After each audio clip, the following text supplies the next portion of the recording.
Fique em dia com a notícia. A Difusora passa a apresentar Rádio Comunidade.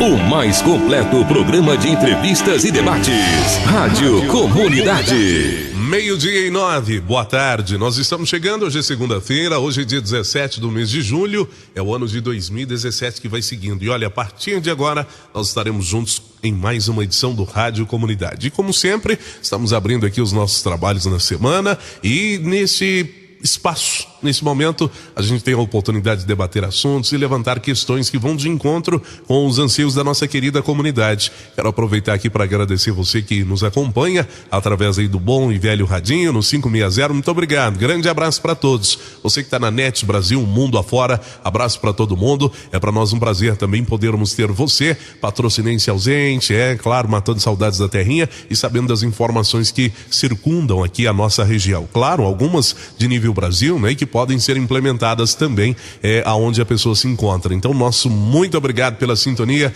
Abraço a todos os internautas no Facebook da Difusora 560. Abraço para todos que nos acompanham em áudio e vídeo. Muito obrigado aí pela companhia, viu? 12:10 na tarde desta segunda-feira, eu recebo com muito prazer para bater um papo conosco e tratar de um assunto específico. Antes, deixa eu só apresentar aqui a nossa entrevistada. Estou recebendo com muito prazer a psicóloga. Estou recebendo aqui a Cecília Salomão, está conosco. Ela que além de psicóloga é também professora, né? Vamos falar sobre isso daqui a pouquinho. Ô Cecília, muito obrigado por atender aí ao convite e vir aqui bater um papo conosco. Claro, vamos falar de um assunto específico, mas a priori, muito obrigado. Boa tarde. Boa tarde, eu que agradeço o espaço para poder falar um pouquinho da psicologia, um pouquinho da questão da educação e um pouquinho do trabalho que a gente está desenvolvendo lá no Prisma. Tá certo. Bom, a Cecília Salomão, ela é psicóloga e atua especificamente lá no Prisma COC, nesse momento, pelo que nós vamos falar aqui. Mas é claro, ela tem aí o seu consultório e dá também aí um suporte bacana na área da educação em outros educandários nível patrocínio e região também. 12:11, você está lá na FCC também, né, Cecília? Sim, eu estou em Coromandel, dando aula, estou aqui também em outras escolas, trabalho bacana. Tá certo. Falando um pouquinho de Prisma COC, aliás, deixa eu aproveitar para mandar um abraço aqui para o professor Renato Nunes, ele que é o diretor do Prisma COC e possibilitou com que a Cecília estivesse conosco aqui. Claro que nós vamos falar de alguns assuntos voltados ali para o Prisma, mas nada impede, né, que a gente possa abranger em umas outras áreas da psicologia e que no dia a dia são implementadas aí na vida de muitas pessoas. Ô Cecília, falando do trabalho da psicologia no Prisma COC, como é que funciona hoje? Como é que vocês utilizam aí a psicologia junto aos que ali buscam conhecimento enquanto alunos? Então, o trabalho da psicologia hoje lá no Prisma ele é bem amplo. A gente faz o atendimento desde os meninos do 6º ano até o pessoal do cursinho.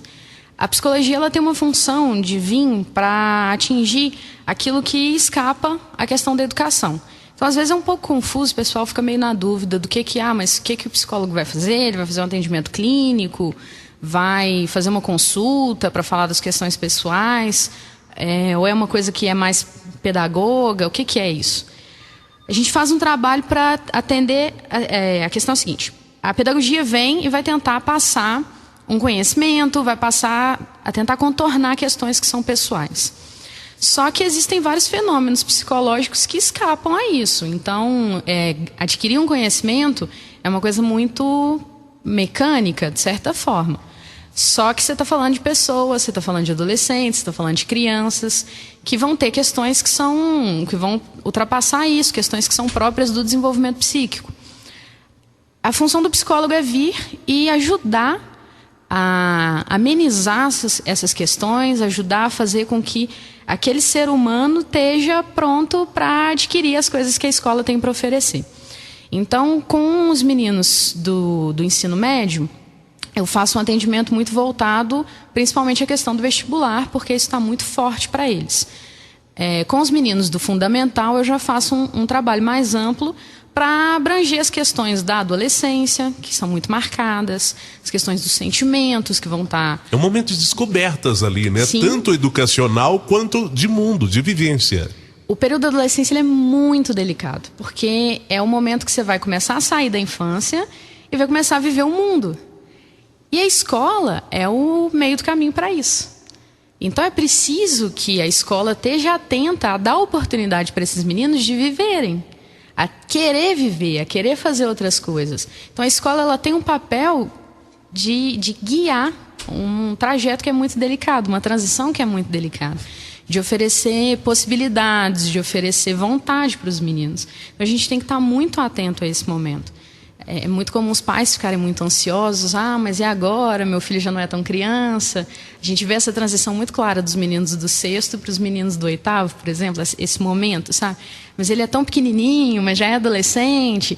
Então, é preciso estar cuidando disso, cuidando para que isso seja delicado, para que isso seja fácil. A gente faz esse trabalho muito olhando para essas questões. Tá certo. Agora, Cecília, eu sei que tem hoje, até mudando um pouquinho a linha, saindo um pouquinho das paredes ali do Prisma e estendendo para todos os educandários. A gente percebe que hoje os pais, eles de certa forma tentam se acercar de não quero que meu filho assista isso, veja aquilo, faça aquilo outro e tal, mas a partir do momento que ele entra num educandário, isso eu tenho certeza que acontece lá também no Prisma Coque, ele tem acesso a outras culturas, a outras formas de educar, vindas de famílias. Em síntese, ele acaba tendo acesso àquilo que os pais outrora não o deixaram. Até que ponto isso é bom, é ruim? Os pais estão certos em fazer essa redomazinha ali em volta do filho? É importante cuidar. E esse é o papel da família. É um papel de cuidado, é um papel de acolher, é um papel de dar a possibilidade daquela pessoa ser uma pessoa forte e conseguir viver no mundo. Só que isso é muito complicado, é muito frágil a diferença entre cuidar e prender. É preciso que a gente tem que pensar o seguinte: minha mãe falava muito uma coisa que eu acho que vai muito: a gente cria filho para o mundo. Então você tem que cuidar a ponto de saber que seu filho está forte o suficiente para viver lá de fora. A gente tem que dar proteção, mas não dá para criar numa caixinha de algodão, né? Porque senão fica igual feijãozinho colocado na água. Ele cresce, mas ele fica frágil, então não dá muito certo. A gente tem que pensar o seguinte: a parte da adolescência, o que é isso? O que é esse momento de adolescência? É se preparar para ser um adulto. Ser um adulto é viver lá de fora. É ter suas questões, é ter sua família, ter suas construções, ter sua profissão, ter saber falar não. É ser independente, é ser alguém sozinho, de certa forma. E isso envolve várias questões. Você tem que saber falar não, você tem que saber se proteger, você tem que saber escolher o que é bom para você ou não. Quando a família cria um ambiente propício para isso, quando ela cuida, mas dá liberdade, a pessoa vai ter muita facilidade. E aí isso vai refletir, por exemplo, agora nos meninos que estão no 3º, escolhendo a profissão deles. Então, quando a família dá um suporte de falar assim: olha, você tem isso e isso de possibilidade, eu vou te dar uma possibilidade a mais aqui, eu vou te levar ali para ver um curso, eu vou te levar para conhecer uma área profissional. Tá indo, a família está fazendo esse guia, eles que estão olhando, mostrando, dando as possibilidades, mas fala assim: não, mas a escolha é sua. E eu sei que você tem condições para isso, porque eu te eduquei para isso. Aí a pessoa já vai conseguir escolher com muito mais tranquilidade, não vai ser tão dolorido. Tem que dar oportunidades para essa pessoa escolher o certo ou talvez até o errado, mas ciente do que pode vir a ocorrer. Sim, porque a gente tem que confiar no que a gente faz.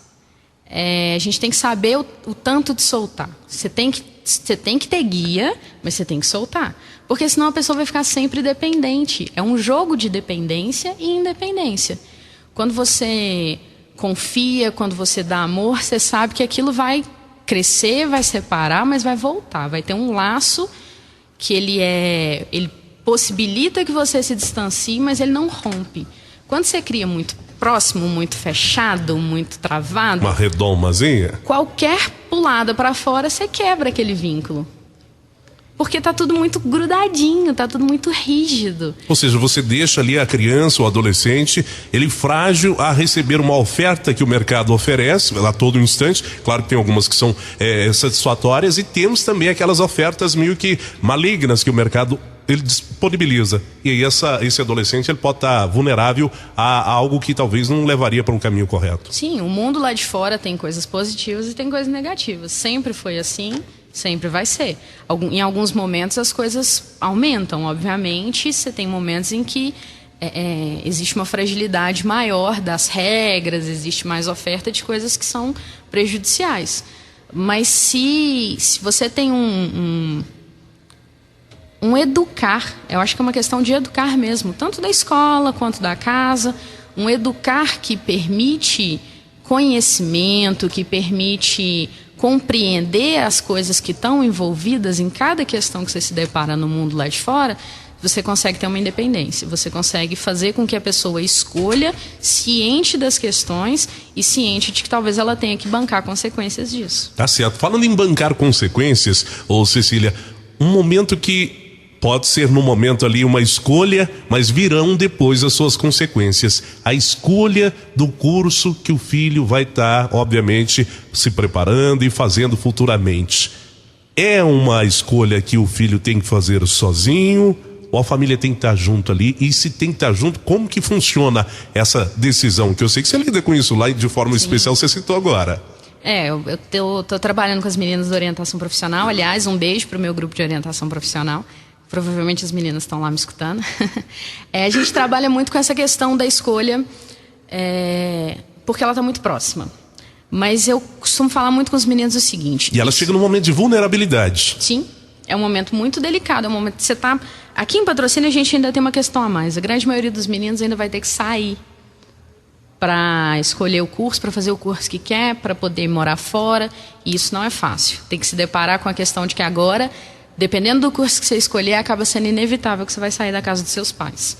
Então, aumenta a delicadeza da situação. Você tem a separação dos colegas, que é mais ainda. E toda a natureza da adolescência, porque esses meninos estão tendo que escolher profissão muito cedo. E ali se corta o cordão umbilical também, né? Ele vai para o mundo. Claro, a força. Mudou de cidade. A força. E isso muitas vezes é muito complicado para os meninos. Mas eu costumo brincar com os meninos o seguinte: escolher a profissão é um reflexo de escolher qualquer outra coisa na sua vida. Porque você precisa levar em consideração os mesmos critérios. Quem aprende a escolher profissão de uma maneira adequada, de uma maneira saudável, aprende a escolher diante de outros momentos da vida. Porque escolher a profissão é só um ponto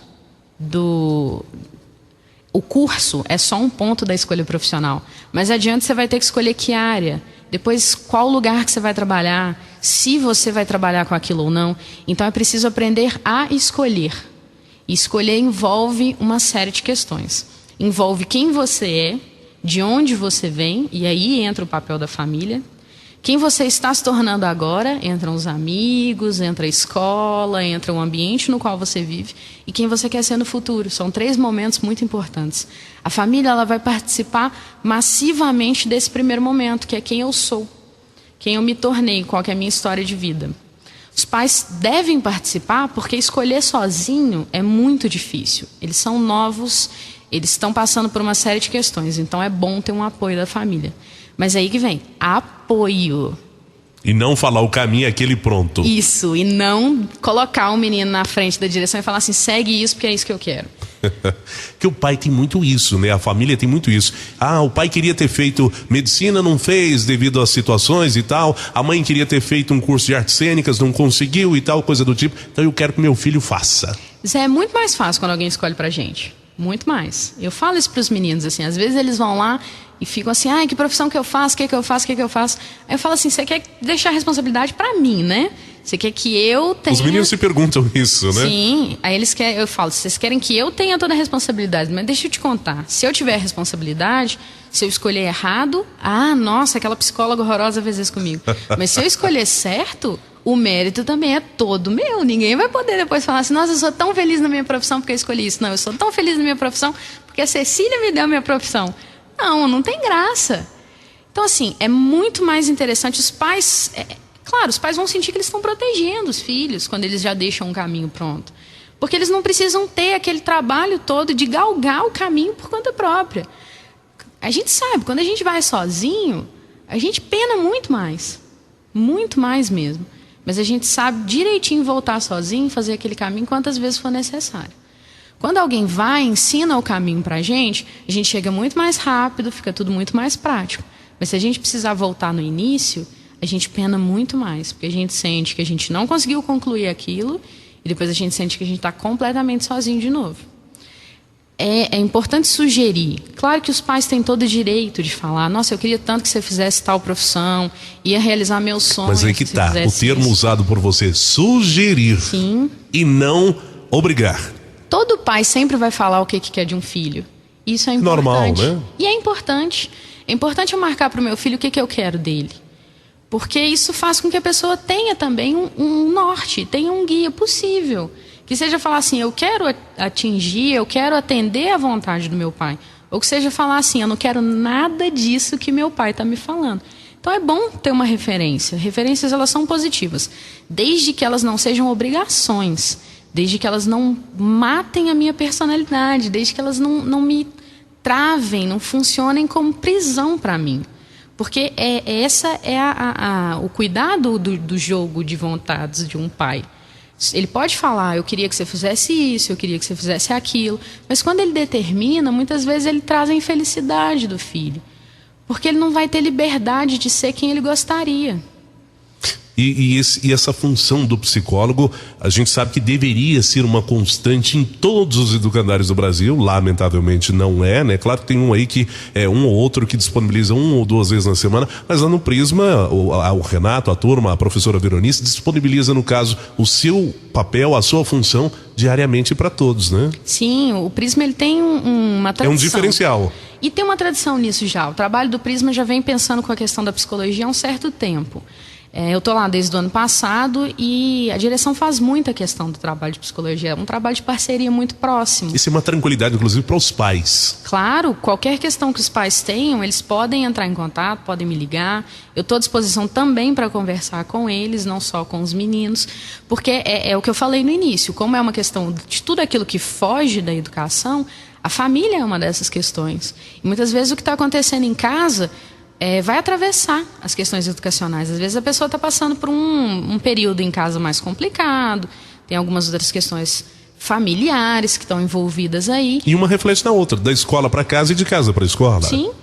É muito comum você ter questões no desenvolvimento relativas a questões familiares.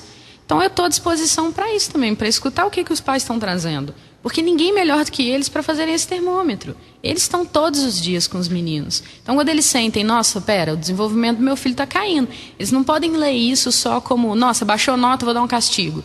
Tem que pôr uma questão. E aí, o que isso significa? E eu estou à disposição, o Prisma faz questão de deixar um profissional à disposição exatamente para escutar e para ajudar com que essas questões apareçam, com que os motivos por trás de cada questão da educação fique mais claro e fique mais possível de ter um auxílio. Além disso, o Prisma também tem uma outra vertente que é a área da pedagogia, né? Ou seja, é uma somatória, a pedagogia com a psicologia. Tem que ser um trabalho conjunto, sempre. Eu sempre sento com as coordenadoras para a gente ver quais questões que precisam ser trabalhadas. Quando muda, eu estava trabalhando com um grupo dos meninos no semestre passado. Eu sentei com as coordenadoras para ver quais salas que seriam mais interessantes, começar o trabalho, onde que são os pontos que precisam ser trabalhados.